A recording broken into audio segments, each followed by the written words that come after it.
Sholat. Berapa banyak di antara kita yang mungkin ada kewajiban kepada Allah, tapi seringkali kewajibannya terlupakan, terlenakan, bahkan terakhirkan karena urusan aktivitas ekonomi. Dan kalau kita boleh mengevaluasi diri, apakah kita sekarang sudah menjadi muslim yang kafah atau tidak? Tinggal dicek. Tinggal dicek. Tanyakan ke masing-masing hati kita. Lihat bagaimana aktivitas kehidupan kita. Misal, Bapak Ibu jamaah meyakini di hatinya ya Allah sebagai Tuhannya. Yes, betul. Tinggal kita cek bagaimana aktivitas kehidupan sehari-harinya. Bagaimana cara dia berdagangnya. Apakah menzalimi orang lain atau tidak. Bagaimana cara dia bekerja. Apakah bekerjanya sudah sesuai dengan keinginan Allah atau tidak gitu. Apakah dia memilih yang baik-baik, meninggalkan yang haram-haram atau seperti apa. Ya, akhlak. Bagaimana akhlaknya kepada orang tua. Bagaimana akhlaknya kepada saudaranya. Bagaimana akhlak kepada sesamanya. Bagaimana akhlak kepada makhluk lain selain manusia. Itu semua diatur. Dan sebenarnya kita sendiri yang bisa mengevaluasi tentang kualitas diri kita sendiri. Maka berapapun hari ini usia Bapak Ibu, jamaah sekalian, tidak terlalu penting. Karena yang paling penting adalah ketika Allah titipkan usia itu, kita gunakan untuk apa usia itu. Kita habiskan untuk apa usia itu. Ada orang yang masih muda kemudian dia begitu taat kepada Allah. Ada orang yang usianya sudah terlampau tua, tapi dia masih belum mau juga taat kepada Allah. Tinggal kita pilihannya sekarang kembalikan. Kalau Allah masih berikan usia kepada kita, dengan berbagai nikmat tentu di dalamnya, tapi belum mampu membuat kita memperbaiki kualitas umur kita untuk mendekat taat kepada Allah, maka butuh waktu seperti apa lagi yang harus Allah berikan kepada kita. Padahal kita tahu, kenapa umur ini ditanya? Karena pada akhirnya kita semua Bapak Ibu sekalian akan kembali kepada Allah. Kullu nafsin dha'iqatul maut. Setiap manusia yang hidup, yang bernafas, maka dia akan berjumpa dengan yang namanya kematian. Ada hadis dari Imam At-Tirmidzi. Rasulullah SAW bersabda, La tazulu qadama abdin yaumal qiyamah hatta yus'al. Tidak akan bergeser kaki seorang manusia ketika nanti hari kiamat sebelum dia ditanya beberapa pertanyaan oleh Allah Subhanahu wa ta'ala. Kalau beberapa pertanyaan, berarti pertanyaannya nggak satu, pertanyaannya lebih dari satu. Ustadz Hilman, apa di antara pertanyaan yang akan nanti ditanya kepada kita ketika hari kiamat? Mudah-mudahan Bapak Ibu yang mendengar bisa menjadikan ini sebagai kisi-kisi kita untuk mempersiapkan jawabannya dari sekarang.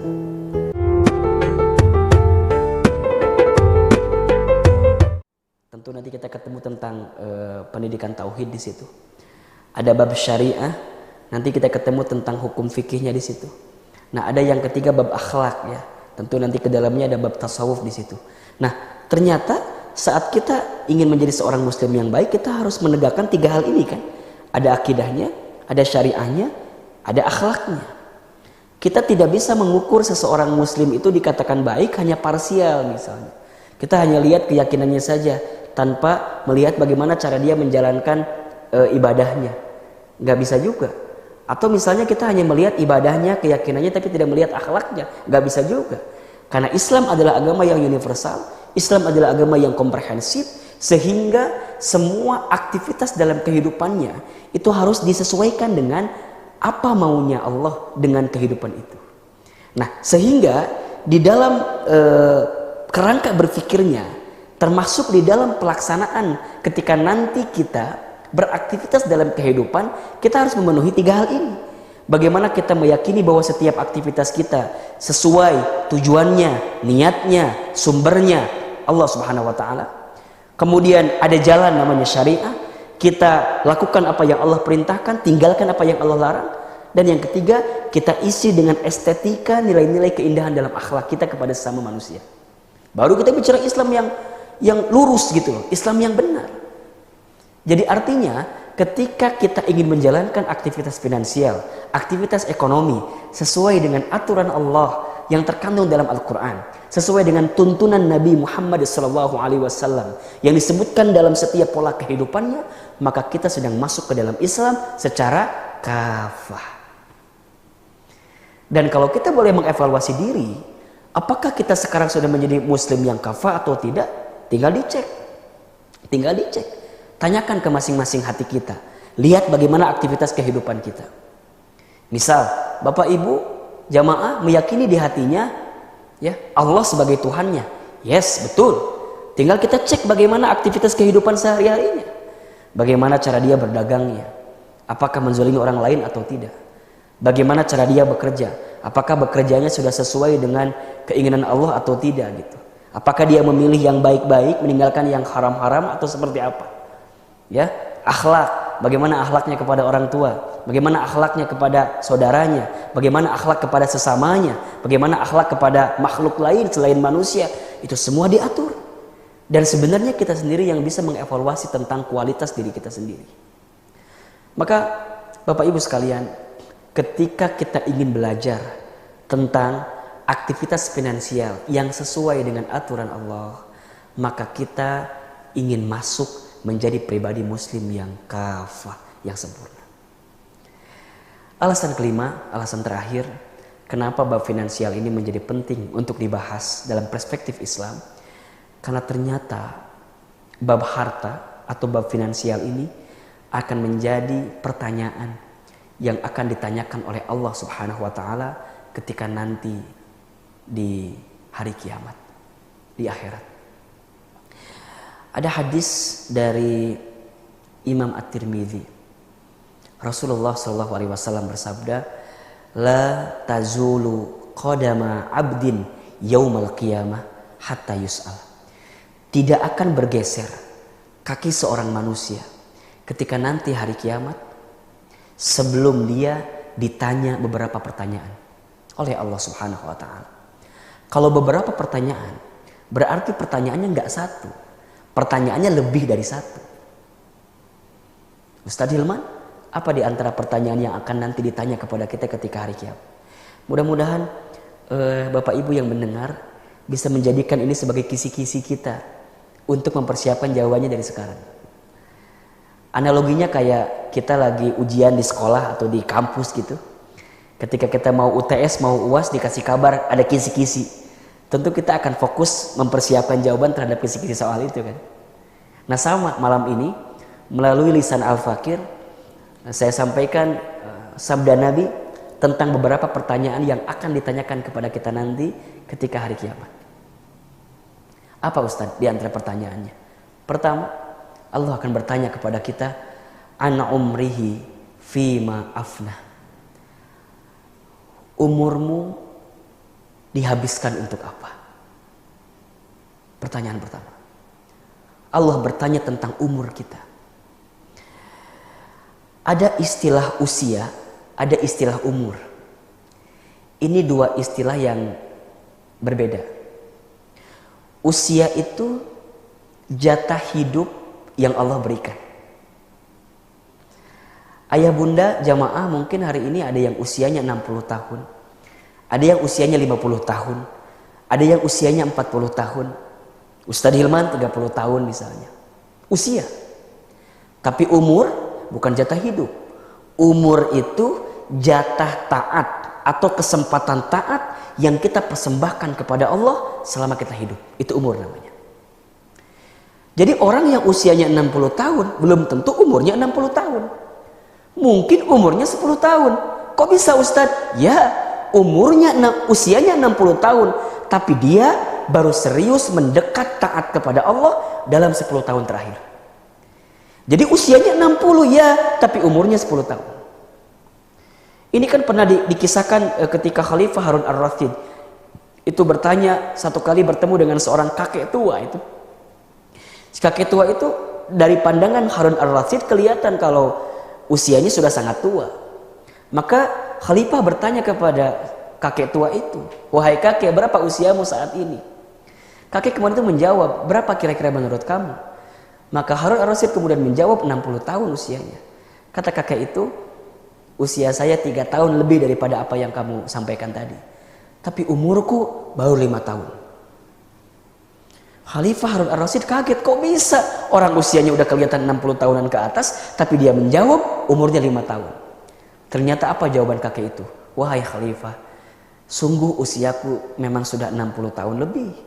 Tapi aku baru serius ibadah, mendekat kepada Allah di 5 tahun terakhir dalam kehidupanku. Dan Allah bertanya kepada kita bukan usia kita, tapi Allah bertanya tentang umur kita. Maka berapapun hari ini usia Bapak Ibu, jamaah sekalian, tidak terlalu penting.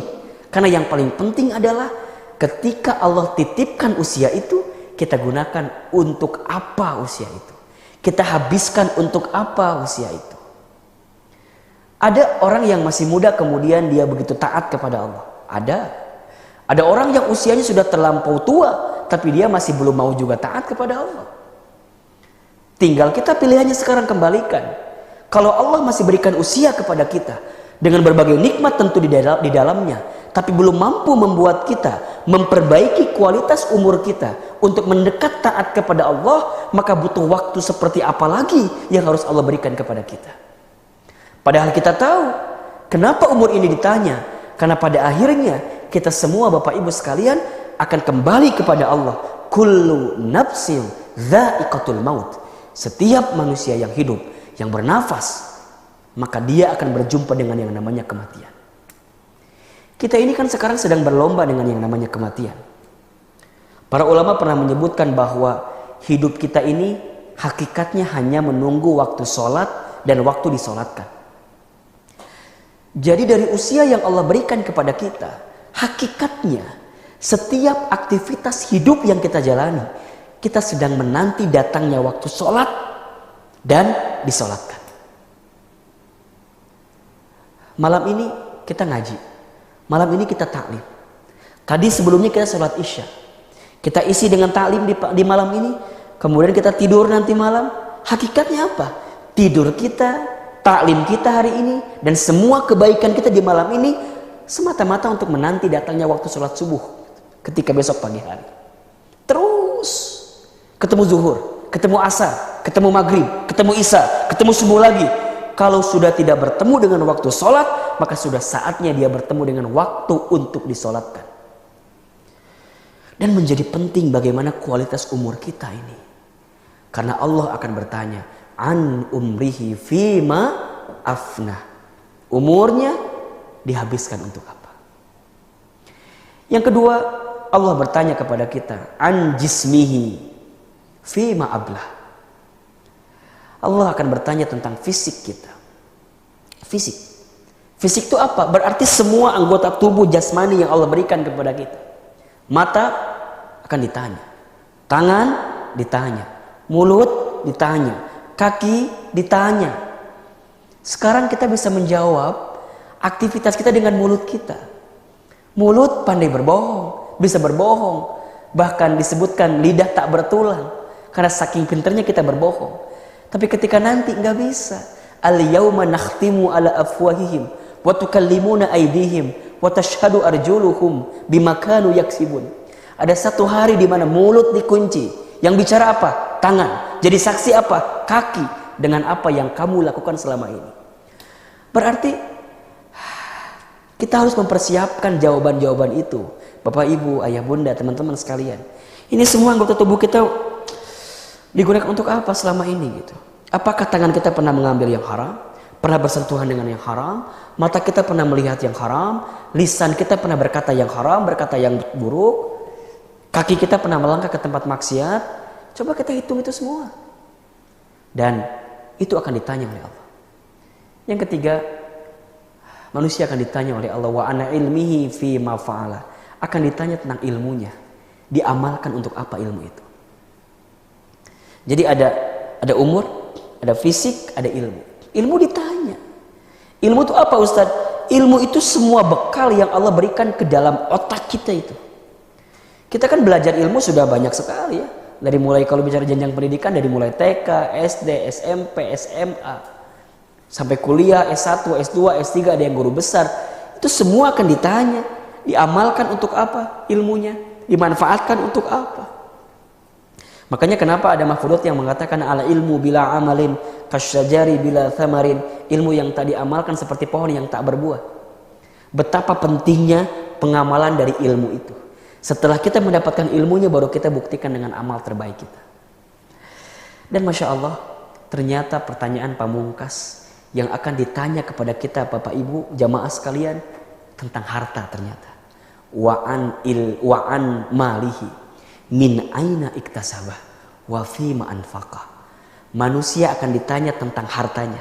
Yang paling menarik, ketika bicara harta, ketika bicara finansial, ketika bicara ekonomi, pertanyaannya bukan satu, tapi pertanyaannya dua. Min aina iktasabah, dari mana harta yang kamu dapatkan, wa fima anfaqah, dan dibelanjakan untuk apa harta itu. Umur, satu kali pertanyaan. Satu pertanyaan. Fisik, satu pertanyaannya. Ilmu, satu pertanyaannya. Tapi ketika masuk pertanyaan harta, masuk pertanyaan aktivitas finansial, dua pertanyaannya. Dari mana harta yang kita dapatkan dan dibelanjakan untuk apa harta itu. Sekarang saya kembalikan kepada Bapak Ibu semua, jamaah semua. Kalau seandainya kita ditanya dengan 4 pertanyaan tadi, dan ternyata pertanyaan pamungkasnya bicara tentang urusan harta, sudah siapkah kita menjawab pertanyaan itu dengan jawaban terbaik di hadapan Allah Subhanahu wa ta'ala. Maka di hari Ahad malam ini, yang besok kita tahu hari Senin tentu ya Ustadz.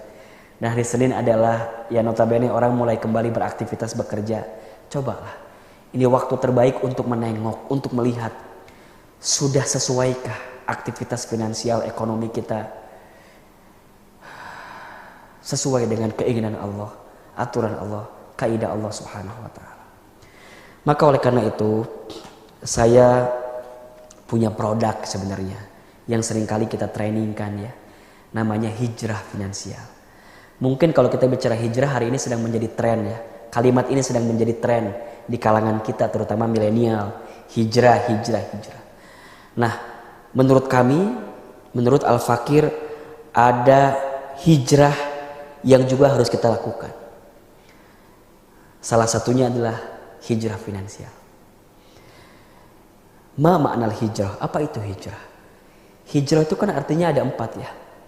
Pertama, hijrah itu artinya melangkah. 2, hijrah itu artinya berpindah. 3, hijrah itu artinya berubah. 4, hijrah itu artinya meninggalkan. Saya ulangi. Hijrah itu artinya ada 4. 1, melangkah. 2, berpindah. 3, berubah. 4, meninggalkan. Berarti kalau kita bicara hijrah, secara makna istilahnya, hijrah artinya melangkah menuju tempat yang lebih baik dalam pandangan Allah dan tuntunan Rasulullah SAW. Melangkah. Jadi kita melangkah dari tempat yang melangkah menuju jalan yang baik-baik gitu. Kita tahu barangkali sebelumnya kita pernah berbuat salah, ada kesalahan, ada maksiat, ada dosa, maka kita pelan-pelan melangkah untuk menuju yang tadinya salah menjadi amal soleh, yang tadinya maksiat menjadi taat. Nah itu jadi melangkah ke tempat itu. Minadz-dzulumati ilan nur, dari kegelapan menuju ke cahaya. Atau berpindah dari mana Ustaz? Berpindah dari tempat yang sulit kita menemukan kebaikan menuju tempat yang lebih baik, yang bisa kita menegakkan kebaikan di sana. Sebagaimana Nabi pernah mencontohkan ketika hijrah dari Mekah ke Madinah. Nabi begitu sulit untuk menjalankan semua perintah Allah karena banyaknya tuntutan gitu ya. Banyaknya desakan, ujian, cobaan di kalangan kafir Quraisy Mekah, maka Nabi kemudian meminta kepada Allah untuk mencari tempat yang ditunjukkan yakni Yasrib, yang kemudian berubah menjadi Madinah Al-Munawwarah, menjadi tempat hijrahnya Nabi, berpindah menuju tempat yang lebih mudah menjalankan kebaikan. Atau merubah kebiasaan buruk menjadi kebiasaan baik. Dan yang paling utama, hijrah itu manahallahu anhu. Hijrah meninggalkan semua yang dilarang oleh Allah Subhanahu wa ta'ala. Maka kalau kita satukan dengan finansial, maka kita ingin dalam hidup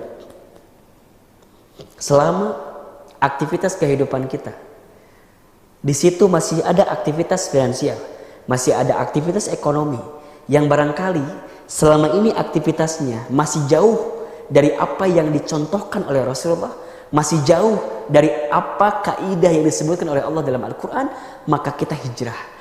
Kita berubah, kita berpindah, kita melangkah, dan kita meninggalkan apa yang selama ini dilarang, juga tidak baik dalam kehidupan. Nah, tinggal kita bicara stepnya. Ustadz, bagaimana caranya kita bisa hijrah finansial?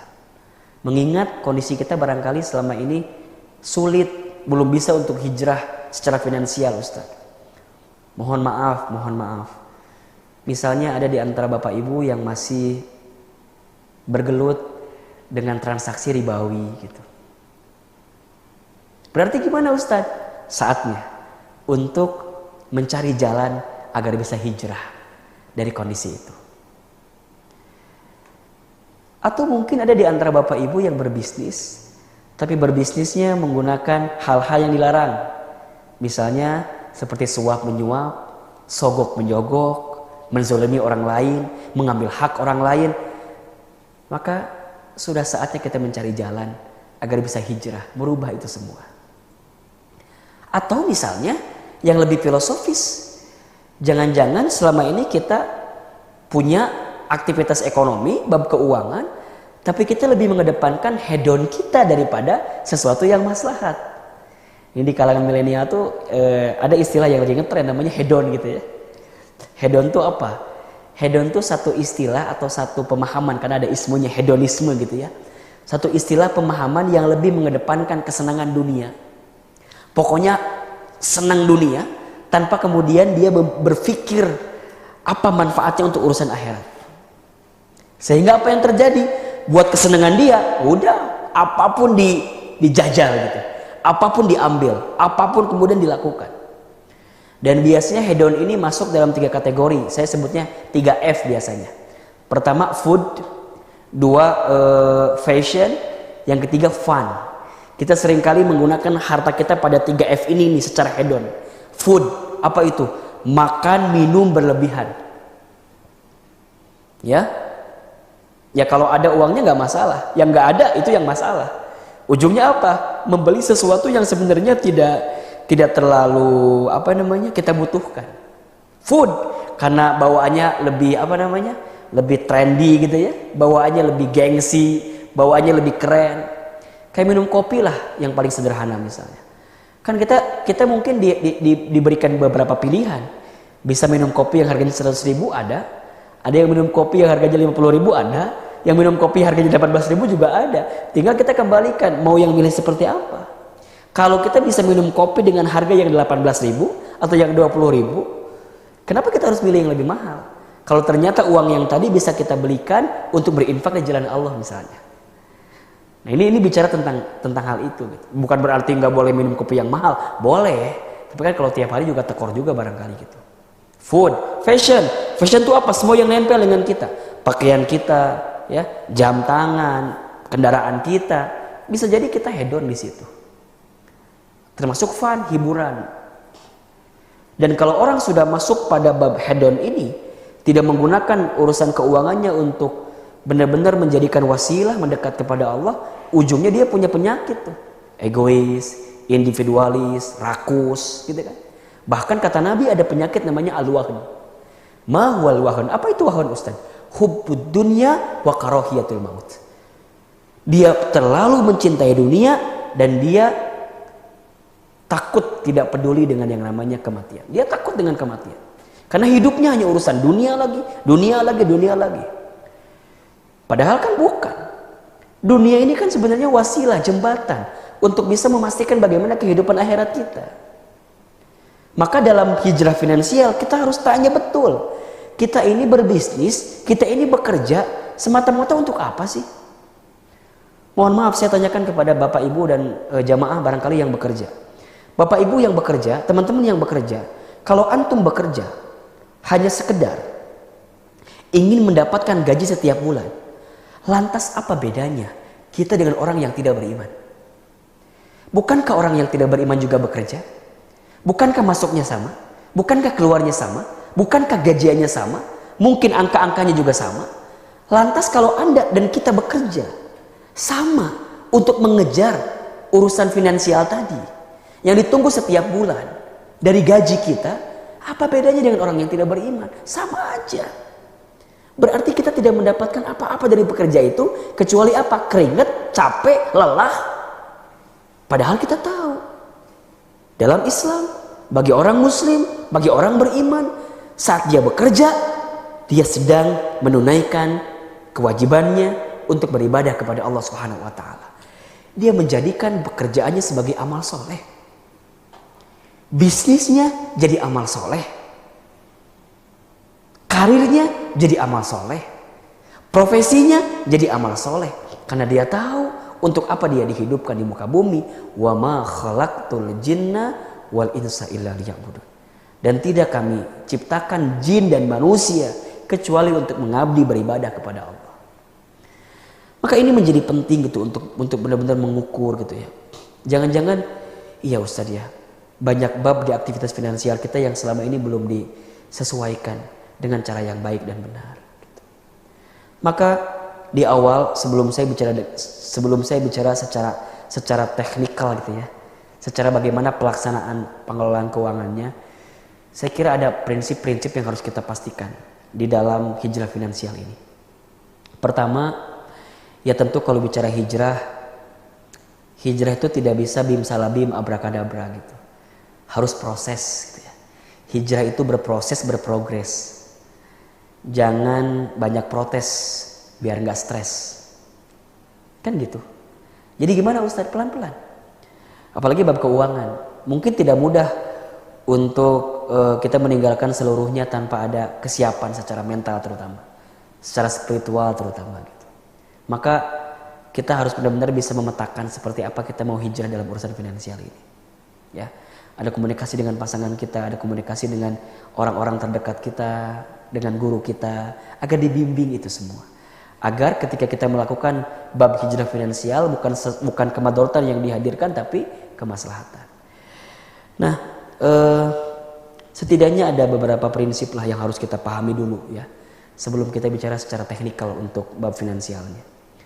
Pertama, kita harus tahu tentang karakter kehidupan dunia ini. Untuk apa sih kita ini hidup di dunia gitu ya?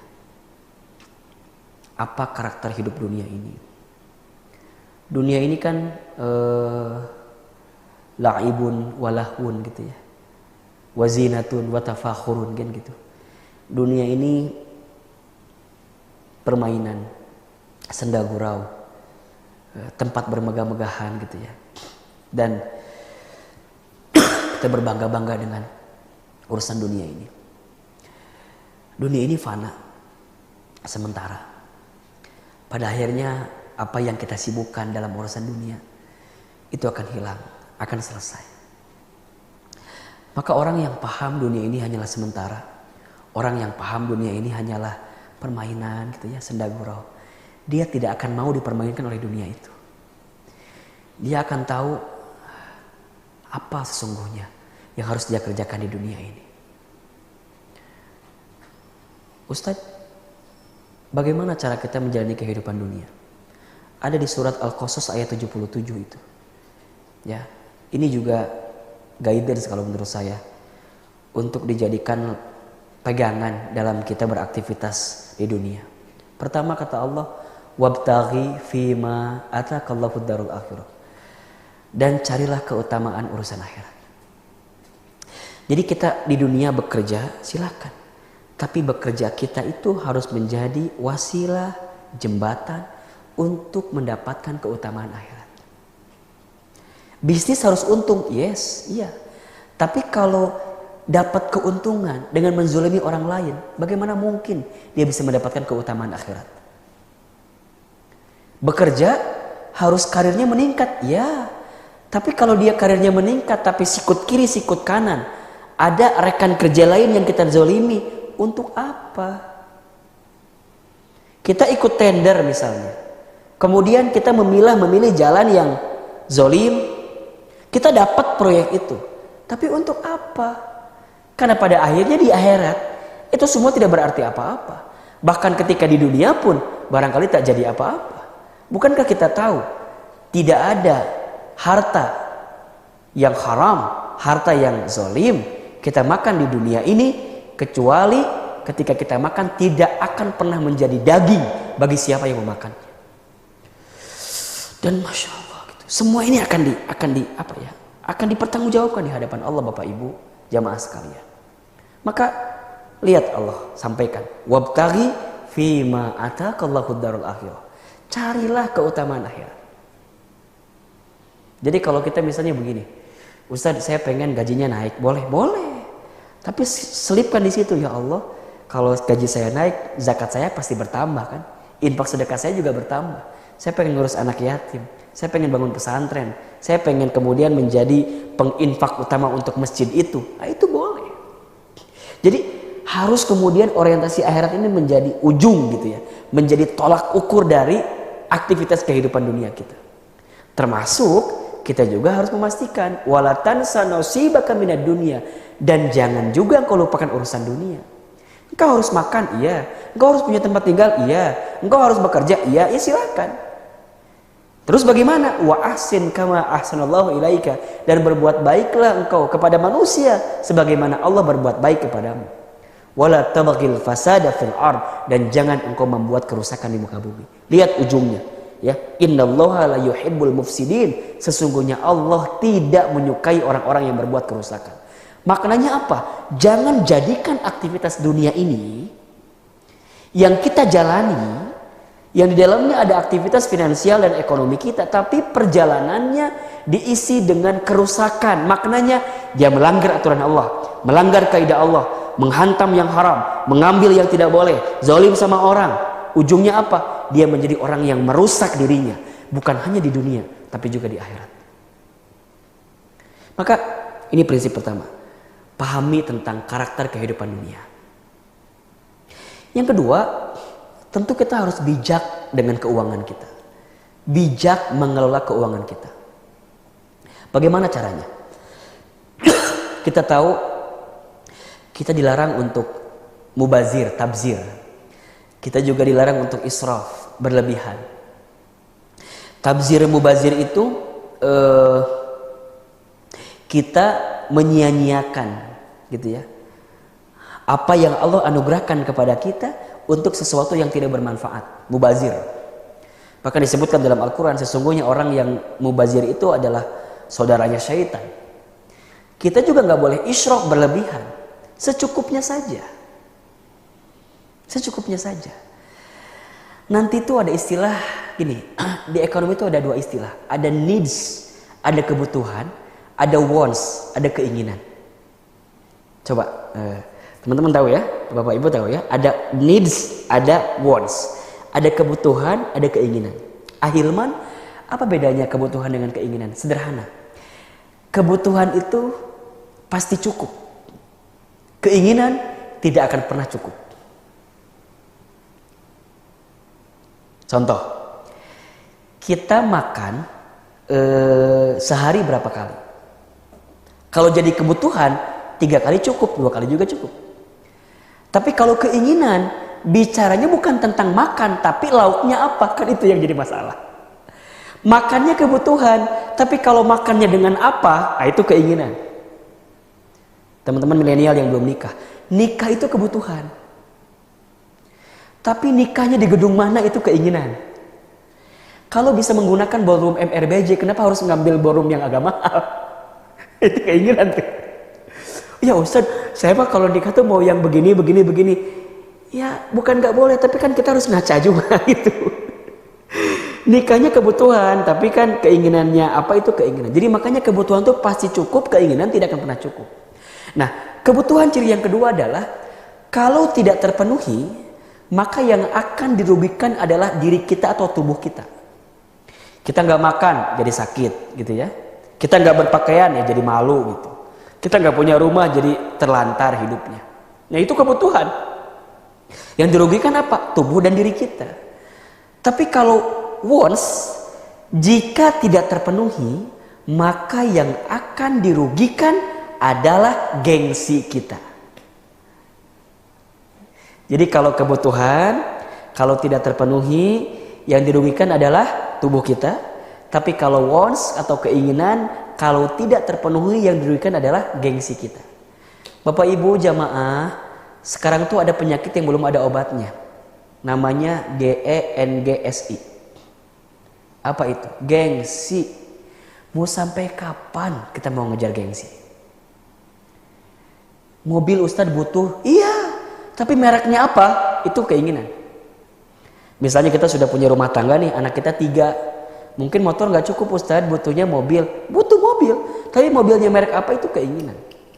Nah, Islam membimbing kita untuk bisa memastikan mana needs, mana wants. Mana kebutuhan, mana keinginan. Tidak boleh berlebihan, tidak boleh menyia-nyiakan. Termasuk juga Islam melarang kita untuk pelit. Pelit gimana Ustadz? Tidak boleh pelit kepada diri sendiri, tidak boleh pelit kepada orang lain. Jadi tengah-tengah aja gitu loh. Kayak kalau kita ada uangnya pengen beli makan yang enak, boleh silakan. Tapi nggak tiap hari juga keles, kan gitu bahasanya. Kalau kita mau ganti kendaraan silakan, tapi bukan untuk pamer, bukan untuk pamor, bukan untuk kemudian dipamerkan di sosial media gitu ya. Dan lucunya kadang-kadang kita terperangkap kepada bab suka iri sama orang dengan apa yang ditampilkan di sosial media. Bapak Ibu, teman-teman sekalian, jamaah, jangan pernah iri dengan apa yang kita lihat di sosial media orang lain. Kenapa? Karena sosmed itu tempat pamer, tempat pamor. Berarti apa yang ditampilkan di sosmed itu yang dipamerkan. Kalau kita ngelihat orang, iri sama orang dengan yang di sosmed, capek kita. Capek. Terus mau sampai kapan? Benerin ini semua. Nah yang ketiga, prinsip utamanya adalah kita harus mengetahui Islamic Financial Planning. Bagaimana perencanaan keuangan dalam Islam. Dan kalau bicara ini, ada 5 instrumennya. Pertama, pengelolaan pendapatan kita.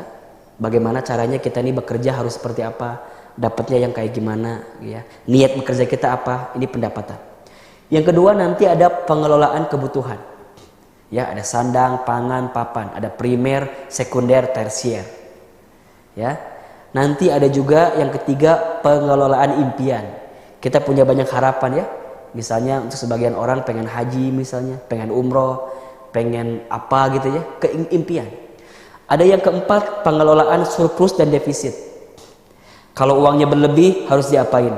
Kalau uangnya kurang harus gimana? Sampai yang kelima, ada pengelolaan resiko. Ya. Jadi nanti misalnya ada asuransi dan segala macam. Ada 5 nih. Belum lagi kita bicara tentang zakat, infak, sedekah, wakaf dan semuanya. Insya Allah 5 aspek itu nanti kita akan bahas di pertemuan yang akan datang. Hari ini saya hanya baru menyampaikan tentang garis besar terkait dengan hijrah finansial. Semoga Bapak Ibu di hatinya tertanam untuk segera melangkah, berubah, berpindah, dan juga meninggalkan apa yang dilarang oleh Allah Subhanahu wa Ta'ala, khususnya di dalam bab finansial.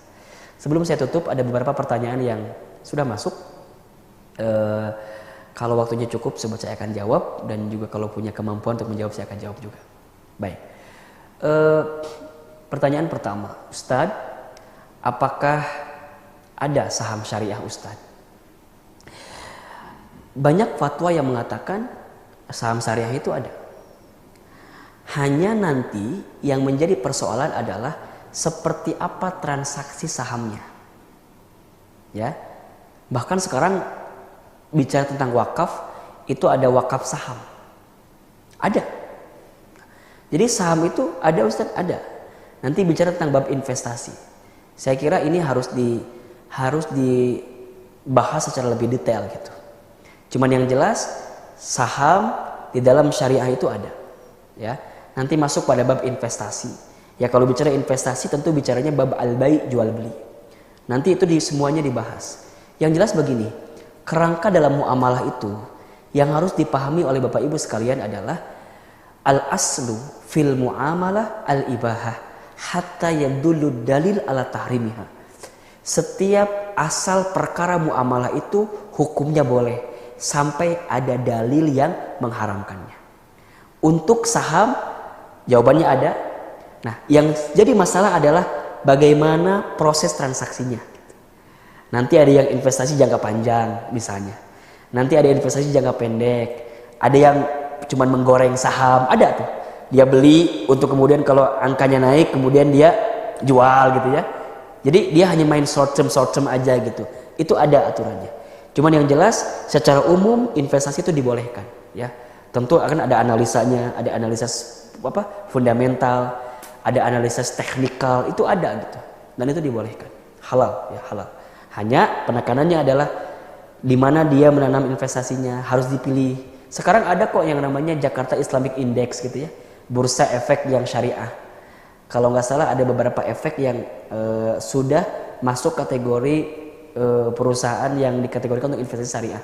Itu sudah ada. Dan kita bisa baca fatwanya di Majelis Ulama Dewan Syariah Nasional Majelis Ulama Indonesia. Nah, hanya untuk detailnya kita perlu waktu yang cukup panjang untuk membahas ini. Cuman secara gambaran saham syariah itu ada Ustadz?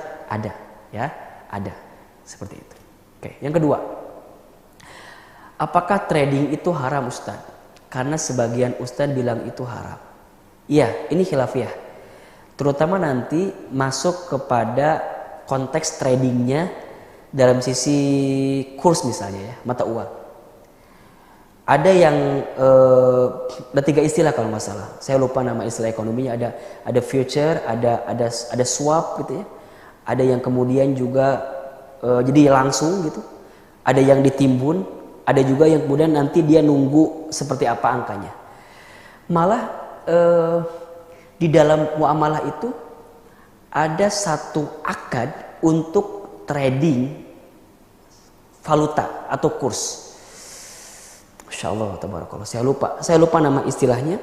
Tapi yang jelas itu ada satu akad muamalah untuk transaksi jual beli falas gitu, valuta asing atau jual beli mata uang. Sorf namanya, sorf itu ada. Nah tentu balik lagi, seperti apa pelaksanaannya itu kadang-kadang bukan disalahkan dari transaksinya tapi dari oknumnya. Makanya hati-hati tuh nanti tuh di dalam Islam ini sebenarnya apa ya? Semua itu dibahas dengan detail. Gitu. Misalnya sekarang lagi rame tentang apa ya? GoFood ya, GoPay gitu. Kira-kira itu hukumnya seperti apa gitu? Saya kira itu hukumnya boleh gitu ya. Ada istilahnya ujroh, dana yang kita berikan kepada penyedia jasa karena sudah memenuhi dari apa permintaan kita gitu ya. Ada gitu. Nanti juga ada akad yang digunakan namanya samroh. Samroh itu samroh itu istilahnya menggunakan wasilah atau perantara untuk memenuhi apa yang kita butuhkan. Kan kayak GoFood itu adalah perantara dari merchant yang punya produk makanan tadi gitu dengan kita yang end usernya gitu. Nanti ada di tengah-tengahnya itu GoFood itu. Nah nanti kita dibahas, mungkin ada yang kan Ustaz ada harga diskonnya, ada depositnya dan segala macam. Nah itu nanti babnya lain, ada bab ujrohnya, ada bab apanya gitu. Saya kira kita harus harus adil ya melihat konteks muamalah ini. Dan jangan juga mudah menjudge apakah itu haram ataupun halal gitu ya. Terutama haram. Walaupun halal itu jelas, haram itu jelas gitu ya. Di tengah-tengahnya namanya syubhat. Maka kita tinggalkan yang syubhat itu. Tapi kita perlu kembalikan kepada kaidah asal muamalah gitu. Bahwa al-aslu fil muamalah al-ibahah hatta yadullu dalil ala tahrimiha. Ya. Jadi kalau bicara muamalah itu hukum pertamanya harus boleh dulu. Baru nanti kita cari tahu seperti apa keharamannya. Insya Allah bisa kita ketemu seperti itu. Ya adapun kita berbeda pandangan, berbeda pendapat, ya itu kembalikan lagi ke masing-masing. Yang jelas apa yang langsung disebutkan haram ya kita sepakati haram misalnya. Kayak riba itu jelas haram. Jelas, kita tidak berdebat pada bab itu. Yang namanya riba hukumnya haram. Tapi pelaksanaan beberapa aktivitas ekonomi, apakah itu masuk kategori riba atau tidak, nah itu lain lagi kan. Perlu ada pendekatan ekonominya, perlu ada pendekatan muamalahnya. Dan itu dibahas semua. Itu ada pembahasannya. Gitu. Contohnya misalnya tadlis, penipuan, itu jelas haram. Bahkan ada ayatnya kan, wailul lil mutaffifin alladzina idaktalu 'alan nasi yastawfun wa idza kaluhum aw wazanuhum yukhsirun kan gitu. Orang yang mengurangi timbangan, mengotak-ngatik ukuran dan segala macam. Nah, itu jelas haram tadlis. Ada gharar, jual beli yang tidak jelas. Misalnya kita tidak tahu produknya seperti apa, nipu orang lain dan segala macam, nggak boleh, jelas. Jadi kita pada yang jelas keharamannya kita sepakat jelas keharamannya. Tapi kan dalam transaksi ekonomi ini kita berkembang sesuai dengan zaman dan waktu dan kondisi dan tempat gitu. Maka kadang ukuran pada satu ketetapan hukum itu tidak bisa disamakan, mungkin berbeda. Nah, pada bab inilah kita perlu legowo istilahnya, perlu lapang dada untuk bisa menerima perbedaan pandangan dari konteks muamalah tadi gitu. Seperti itu. Jadi kalau pun ada ikhtilaf, ya saya kembalikan kepada masing-masing saja.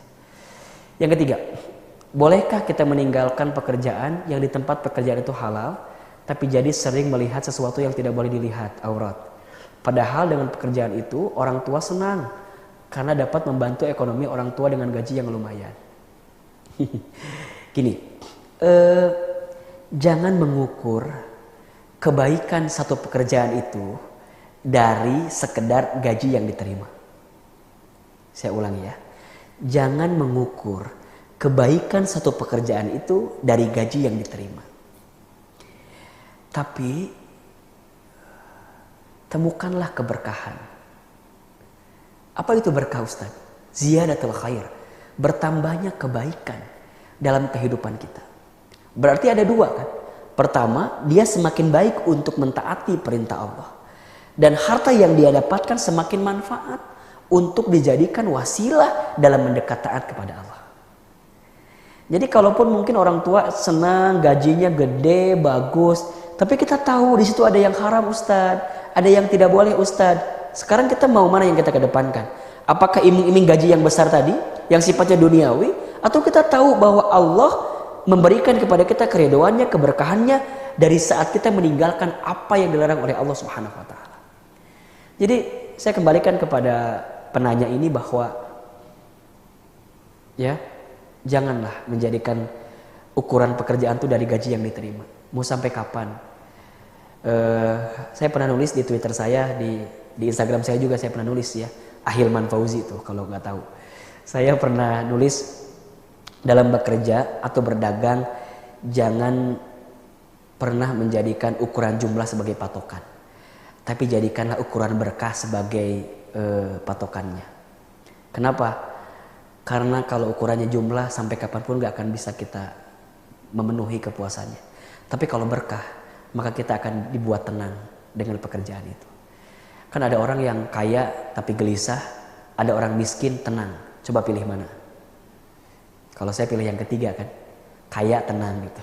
Tapi gak ada pilihannya. Jadi bilang sama ibu, bilang sama orang tua, bicara baik-baik, komunikasi baik-baik. Insya Allah pasti ada jalan yang terbaik. Pasti ada jalan yang terbaik. Ibu juga paham kok, ibu juga paham. Dan jangan pernah takut kehilangan pekerjaan untuk meninggalkan apa yang memang dilarang oleh Allah. Karena siapa yang meninggalkan sesuatu karena Allah, maka Allah akan menggantikan dengan sesuatu yang lebih baik. Lebih baik kehilangan sesuatu karena Allah daripada kehilangan Allah karena sesuatu, kan gitu. Dan semoga Allah melindungi kita semua dari yang haram dan Allah memberikan kecukupan kepada kita dengan yang halal. Terakhir, mari sama-sama kita tutup dengan sama-sama berdoa. Boleh silakan diaminkan masing-masing doa yang coba Al-Fakir bacakan. Ala hadhihi niyyah wa ala kulli niyatin shalihah. Al-Fatihah. Auzubillahi minasyaitonir rajim. Alhamdulillah. Ya kan. Aminkan dalam hati masing-masing. Auzubillahi minasyaitonir rajim. Bismillahirrahmanirrahim. Alhamdulillahirabbil alamin. Allahumma shalli ala sayyidina Muhammadin wa ala alihi wa sahbihi ajmain. Ya Allah ya Rabb, ampuni semua dosa yang pernah kami lakukan ya Allah. Ampuni semua maksiat yang pernah kami kerjakan ya Allah. Ampuni semua kesalahan yang barangkali pernah terbersit dalam kehidupan kami. Ya Allah ya Rabb, maafkan mata kami jikalau pernah melihat yang haram. Lisan kami pernah berkata kotor. Tangan kami pernah menyentuh mengambil yang haram. Perut kami masih masuk harta yang haram. Kaki kami pernah melangkah ke tempat maksiat. Ya Allah ya Rabb, kami tahu sebanyak apapun dosa kami, ampunanmu lebih banyak dibanding dosa kami. Sebesar apapun dosa kami, ampunanmu lebih luas dibanding dosa-dosa kami. Ighfir lana ya Allah, ighfir lana ya Allah, ighfir lana ya Allah.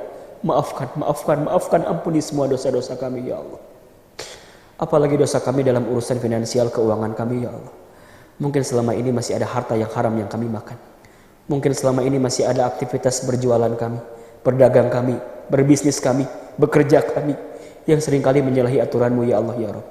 Maka ya Allah, di waktu kami yang kami isi di hari-hari ke depan, bimbing kami dalam kebaikan ya Allah. Tuntun kami untuk bisa mendapatkan yang halal, cukup dengan yang halal. Jaga kami dari yang haram ya Allah. Lindungi kami dari yang haram ya Allah. Dan berikan kekuatan kepada kami untuk meninggalkan yang haram itu ya Allah. Rabbana zalamna anfusana wa illam taghfir lana wa tarhamna lanakunanna minal khasirin. Ya Allah ya Rabb, limpahkan kepada kami rezeki yang barokah. Limpahkan kepada kami rezeki yang bermanfaat. Limpahkan kepada kami rezeki yang bisa menjadi wasilah kami untuk bisa mendapatkan surga-Mu ya Rabb. Ya Allah, jika rezeki kami masih di langit maka turunkanlah. Jika rezeki kami masih di bumi maka keluarkanlah. Jika rezeki kami masih jauh maka dekatkanlah. Jika rezeki kami masih sedikit maka perbanyaklah. Jika rezeki kami masih kotor maka sucikanlah ya Rabb. Ya Allah, Engkau yang maha memberikan rezeki ya Allah. Engkau yang maha memberikan rezeki ya Allah. Dan limpahkan kepada kami rezeki yang terbaik di hadapan-Mu ya Allah ya Rabb. Rabbana taqabbal minna innaka antas samiul alim wa tub alaina innaka antat tawwabur rahim. Rabbana atina fid dunya hasanah wa fil akhirati hasanah wa qina azabannar. Subhana rabbika rabbil izzati amma yasifun wa salamun alal mursalin walhamdulillahi rabbil alamin. Bapak Ibu yang dirahmati Allah, teman-teman sekalian, jamaah Masjid Raya Bintaro Jaya dan juga pemirsa di MRBJ TV, terima kasih atas perhatiannya. Mohon maaf lahir dan batin. Semoga dengan materi kita malam ini mampu menguatkan kita untuk mengisi hari-hari kita ke depan dengan amal soleh, dengan amal ibadah, dan memastikan aktivitas ekonomi finansial kita sesuai dengan aturan Allah dan tuntunan Rasulullah Sallallahu Alaihi Wasallam. Saya Hilman Fauzi undur diri. Mohon maaf lahir dan batin. Yang benar dari Allah, yang salah dari hamba yang banyak kesalahan dan dosanya. Wabillahi taufiq wal hidayah. Wassalamualaikum warahmatullahi wabarakatuh. Sesungguhnya perkara pertama yang akan ditanya di hari kiamat adalah sholat. Jika baik sholatnya, baik semua amalnya. Jika rusak sholatnya, maka rusak semua amalnya. Ingin baik hidupmu, perbaiki sholatmu. Ingin terjaga hidupmu, jaga sholatmu. Ingin mulia hidupmu, maka pastikan sholat itu engkau hadirkan dalam kehidupanmu. Maka orang yang sholat itu luar biasa. Sholat sumber ketenangan, sholat sumber kebahagiaan, sholat sumber kemuliaan, sholat sumber rezeki, sholat sumber segala jalan keluar. Ingin hatimu tenang, perbaiki sholat. Ingin hidupmu bahagia, perbaiki sholat. Ingin ditunjukkan jalan keluar, perbaiki sholat. Ingin dimudahkan rezeki, perbaiki sholat. Maka teman-teman sayang, hari ini teman-teman datang ke masjid, datang ke majelis ilmu, datang ke majelis taklim, maka percayalah teman-teman sedang disayang oleh Allah Subhanahu wa taala.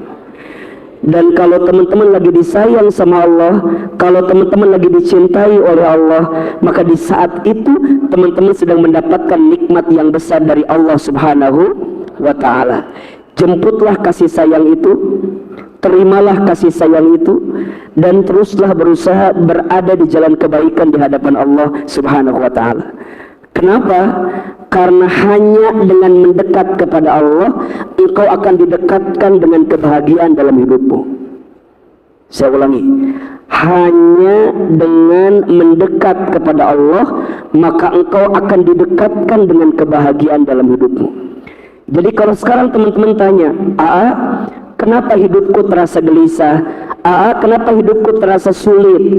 Kenapa hidupku seakan-akan berat kita melewatinya? Mohon maaf, boleh jadi Anda sedang jauh dari Allah. Boleh jadi Anda sedang ada jarak hubungannya dengan Allah Subhanahu wa taala. Maka sering Ahilman sampaikan, perbaiki hubunganmu dengan Allah, maka Allah akan perbaiki hubunganmu dengan urusan dunia ini. Saya ulangi, perbaiki hubunganmu dengan Allah, maka Allah akan perbaiki hubunganmu dengan urusan dunia ini. Banyak orang yang sibuk nyari dunia, tapi dia lupa kepada yang punya dunia. Banyak orang yang sibuk mencari rezeki, tapi dia lupa kepada Allah Ar-Razzaq yang maha memberi rezeki. Teman-teman sayang, kalau udah sama Allah, nggak ada yang nggak mungkin. Kalau udah sama Allah nggak ada yang nggak mungkin. Sesuatu kadang kita lihat tidak mungkin. Kenapa? Karena kita hanya menggunakan logika kita. Karena kita hanya menggunakan cara pandang kita. Ingat, manusia itu terbatas. La haula wala quwata illa billah. Tidak ada daya upaya, tidak ada kemampuan, tidak ada kekuatan, kecuali semuanya diberikan oleh siapa? Oleh Allah.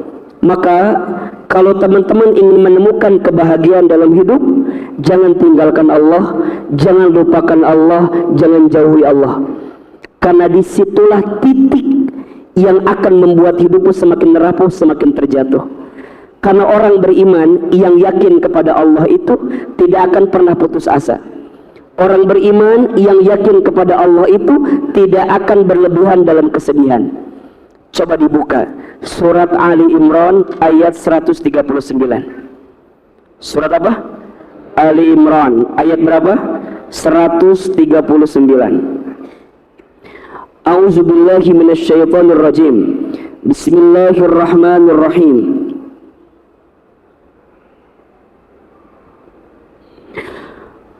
Wala tahinu wala tahzanu wa antumul a'launa in kuntum mu'minin. Perhatikan. Wala tahinu, dan janganlah kamu merasa lemah. Wala tahzanu, dan jangan pula kalian bersedih hati. Kenapa? Wa antumul a'launa, sebab kamu itu orang yang Allah angkat derajatnya. In kuntum mu'minin, jika kalian beriman kepada Allah Subhanahu wa ta'ala. Jadi kalau teman-teman sayang, malam ini diberikan kelembutan hati, diberikan keringanan langkah untuk mendekat taat kepada Allah dengan hadir di majlis ilmu, maka tolong catat baik-baik, teman-teman sedang diangkat derajatnya oleh Allah untuk mendapatkan kebaikan di hadapan Allah Subhanahu wa ta'ala. Makin teman-teman dekat ke Allah, makin teman-teman taat ke Allah, maka makin teman-teman akan dekat dengan kebahagiaan itu. Banyak orang yang seringkali lupa untuk mengetahui jalan terbaik agar bisa menemukan kebahagiaan dalam hidupnya. Bahagia tak diukur dari apa yang datang dan apa yang pergi, tapi bahagia itu diukur saat hati kita lebih tenang saat mendekat kepada Allah Subhanahu wa ta'ala. Hidup ini nggak lama, hidup ini sebentar.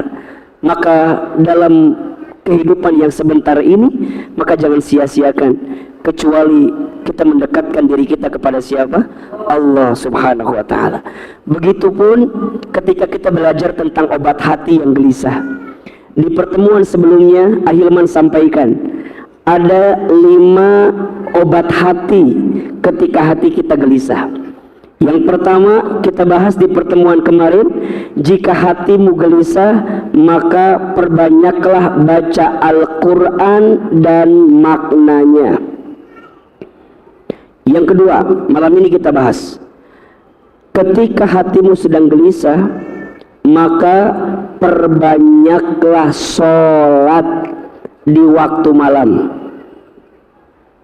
khususnya sholat tahajud.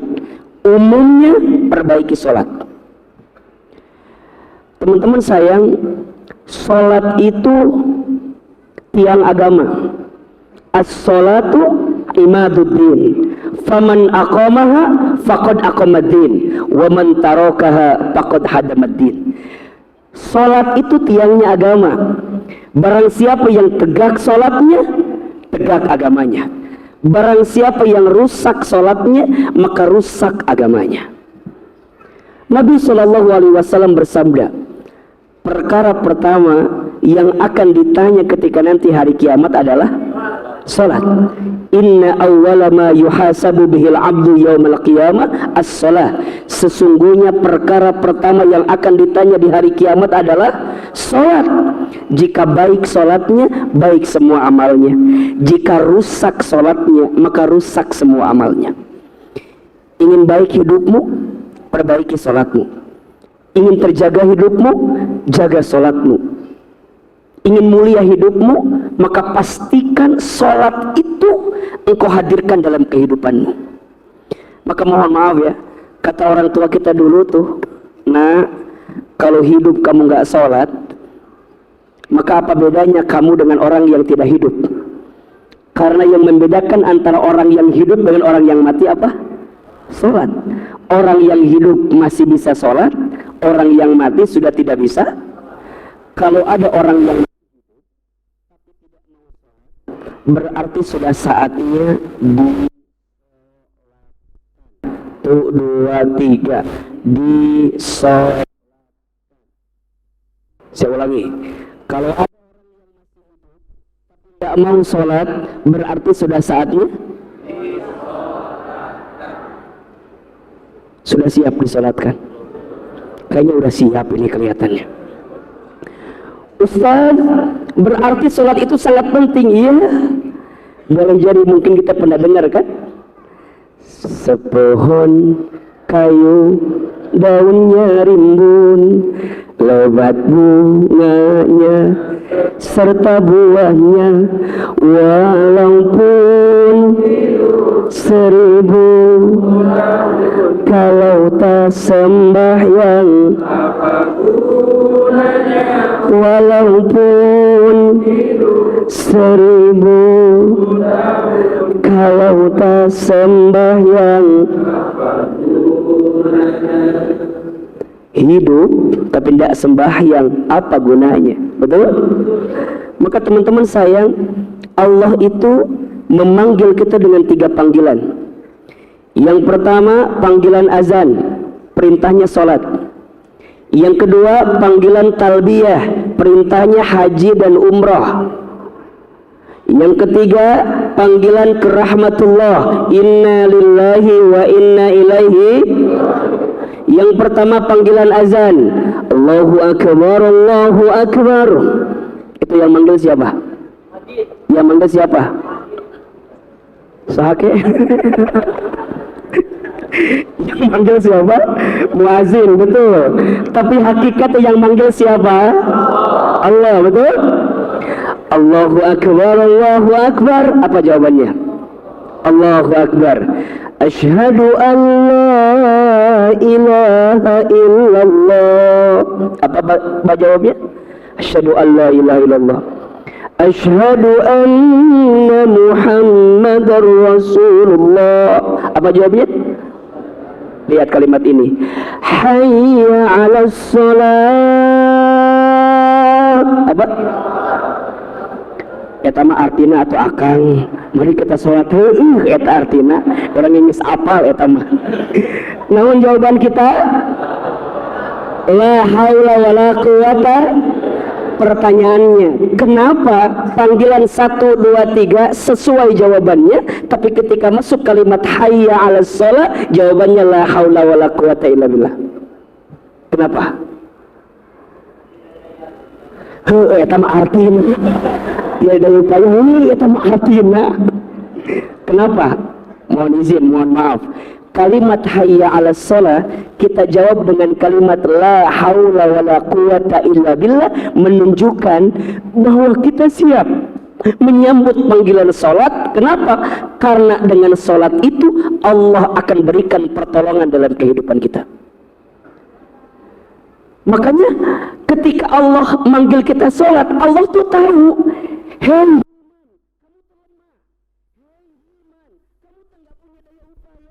hei Hilman, kamu tuh sering galau.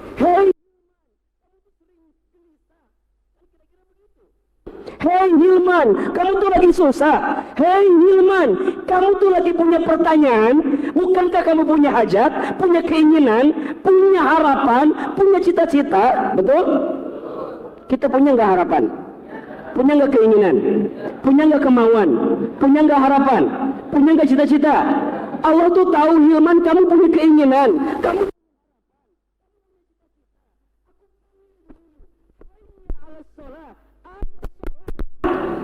apa maknanya? Saat engkau datang kepadaku mendirikan sholat, aku sudah siapkan jawaban terbaik dari setiap persoalan. Hayya 'alal shalah. Siapa yang mau mendapat kemenangan? Siapa yang mau sukses? Siapa yang mau berhasil? Karena kita tahu kalau kita mengandalkan diri kita banyak gagalnya. Betul apa betul? Coba Ahilman tanya, teman-teman, dari sekian banyak keinginan, lebih banyak yang terjadi atau yang tidak terjadi? Jawab. Dari sekian banyak keinginan kita, lebih banyak yang terjadi atau yang tidak terjadi? Teman-teman ikhwan, dari sekian banyak akhwat yang kita suka, lebih banyak yang nerima atau nolak kita? Wajah.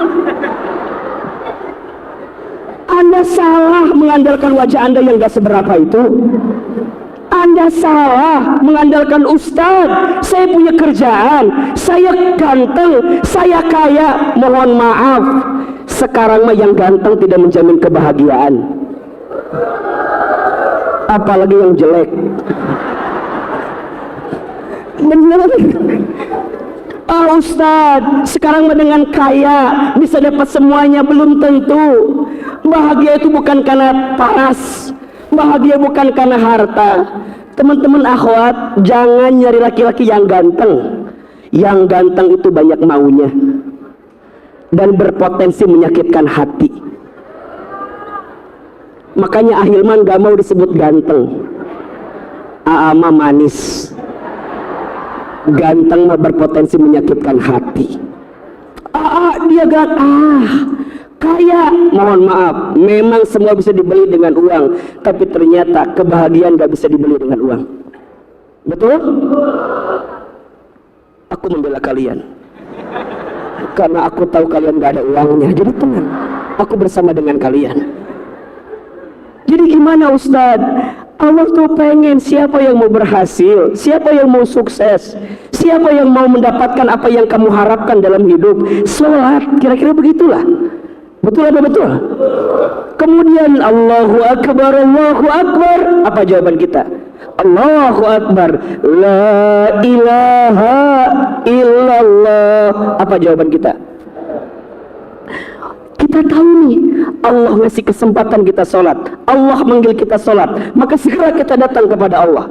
Perhatikan, kalau teman-teman perhatikan, semua bacaan sholat itu menunjukkan bentuk komunikasi kita kepada Allah. Allahu Akbar, apa artinya? Allah Maha Besar. Saat kita sholat, kita menunjukkan bahwa tidak ada yang lebih besar dalam hidup kita kecuali siapa? Ya Allah, kerjaanku kecil, usahaku kecil, harapanku kecil, sungguh tidak ada yang paling besar kecuali siapa? Allah. Kita baca iftitah, Allahumma ba'id baini, atau Allahu Akbar kabiro, silahkan, gak usah berantem, karena masing-masing ada dalilnya. Ya, mau Allahu Akbar kabiro mangga, mau Allahumma ba'id mangga, yang salah yang mana? Itu sholat ya, jadi masalah mah. Baca Al-Fatihah, perhatikan kalimatnya. Bismillahirrahmanirrahim. Apa artinya? Dengan menyebut namamu ya Allah, yang maha pengasih lagi maha. Teman-teman di situ berbisik sama Allah, ya Allah, kalau hari ini ada yang menyakitiku, kalau hari ini ada yang mengkhianatiku, kalau hari ini ada yang menzalimiku, aku nggak sakit ya Allah, karena ada Engkau yang maha pengasih lagi maha penyayang. Maka orang yang paham artinya, ketika dia baca bismillah, maka dia nggak akan terus-terusan dalam kegelisahan.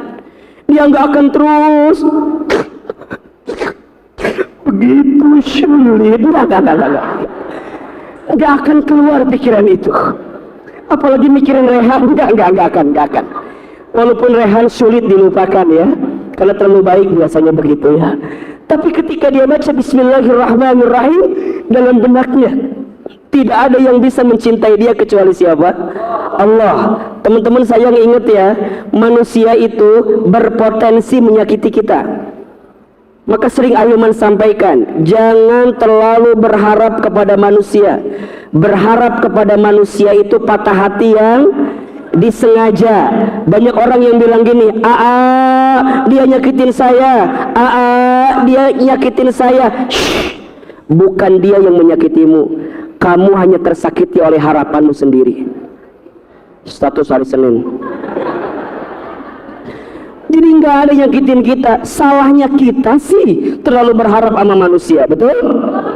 Udah tahu manusia tuh lemah, udah tahu sering nyakitin, kenapa atuh masih terus memberikan harapanmu kepada makhluk yang berpotensi menyakitimu? Maka nanti dia akan baca lagi, Alhamdulillahi Rabbil, segala puji bagimu ya Allah, Tuhan semesta alam. Apa? Ya Allah, kalaupun aku dapat nikmat sekarang, ini bukan gara-gara aku, tapi nikmatnya dari siapa? Orang yang sholat hilang kesombongan, orang yang sholat hilang ujubnya, orang yang sholat hilang diri merasa. Maka mohon maaf, sering Ahilman juga sampaikan, yang membuat iblis tidak akan pernah masuk surga gara-gara apa? Sombong. Maka Ahilman tidak pernah mengajarkan anak-anak teman hijrah untuk punya sifat merasa. Hati-hati, jangan merasa pintar, harusnya pintar merasa. Status hari Selasa, jangan merasa pintar, harusnya pintar merasa. Punten mohon izin, kayaknya hari ini banyak orang yang merasa pintar tapi tidak pintar merasa. Teman-teman sayang, makin kita belajar, makin kita taklim, makin kita ikut kajian, harusnya makin kita merunduk dan kita ini menyadar diri kalau kita nggak tahu apa-apa. Maka nggak akan ada waktu lihat aib orang lain. Kenapa? Karena dia tuh sadar kalau aib dia juga banyak. Betul? Ini penting sekali. Maka mohon maaf ya, sepulang dari sini teman-teman nggak boleh jadi orang yang paling merasa itu. Teman-teman jangan ngobrol sama teman-temannya, bro, apa? Kita malam dulu ngaji ya bro ya. Insya Allah kita mah ahli surga ya bro ya, Masya Allah. Ya walaupun habis ini kita nonton Piala Dunia, tapi kita kan udah dapat ini ya bro ya, tenang ya bro ya. Tuh lihat orang gak pada ngaji bro. Kita... Maka teman-teman gak boleh